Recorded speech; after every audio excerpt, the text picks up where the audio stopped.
ಒಂದು ಬಯಕೆ ನಿಮ್ಮನ್ನು ಹಾಳು ಮಾಡ್ತಾ ಇದೆ ಅಂದರೆ ಅದು ಪ್ರೀತಿನೇ ಅಲ್ಲ. Love death and robots movie ಇದನ್ನು ಹೇಳ್ತದೆ.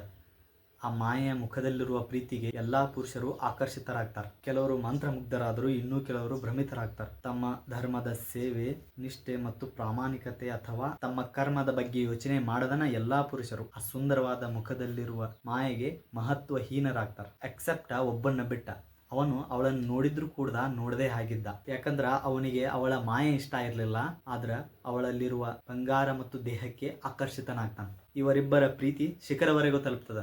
ಆದ್ರೆ ಆ ಪ್ರೀತಿ ನೋವು ನೀಡ್ತಿರ್ತದೆ. ಅದನ್ನ ಪಡೆಯೋದು ಕಷ್ಟ ಆಗಿತ್ತು. ಅವಳ ತುಟಿಯ ಸ್ಪರ್ಶವೂ ಕೂಡ ನೋವು ನೀಡ್ತಿತ್ತು. ಆದರೂ ಕೂಡ ಅವರು ಒಬ್ಬರಿಗೊಬ್ಬರ ಮೇಲೆ ಪ್ರೀತಿ ಬಹಳಷ್ಟಿತ್ತು. ಇಬ್ಬರು ಪರಸ್ಪರ ಯೋಗ್ಯರಾಗಿರಂಗಿಲ್ಲ. ಯಾಕಂದ್ರ ಅವರ ಪ್ರೀತಿ ಅರ್ಥನೇ ಇಲ್ಲ. ಅವನು ಅವಳ ಶರೀರದಿಂದ ಬಂಗಾರದ ಒಂದೊಂದು ಅಣು ಕೂಡ ಬಿಡದ ಲೂಟಿ ಮಾಡ್ತಾನ. ಆ ದೇಹವನ್ನ ಅಲ್ಲೇ ಎಸೆದು ಹೋಗ್ತಾನ. ಹಂಗ ಅವಳ ಪ್ರೀತಿಯನ್ನು ಕೂಡ, ಅವಳ ಪ್ರೀತಿಯ ಕೆಂಪು ಬಣ್ಣ ಆ ಜಲಪಾತದಲ್ಲಿ ಅಮರವಾಗ್ತದ. ಬಟ್ ಆ ಪ್ರೀತಿ ನೋವು ಉಂಟು ಮಾಡಿತ್ತು. ಆದರೂ ಕೂಡ ಅದು ಔಪಚಾರಿಕವಾಗಿತ್ತು. ಈಗ ಅವನಿಗೆ ಅವಳ ಆ ನೋವು ಕೇಳಾಕ್ ಶುರು ಆಗ್ತದೆ. ಅವಳ ಆಕರ್ಷಣೆ, ಆ ಮಾಯೆ ಮತ್ತು ಭ್ರಮೆ ಈಗ ಅವನಿಗೆ ಅನುಭವ ಆಗ್ತಾ ಹೋಗ್ತದೆ.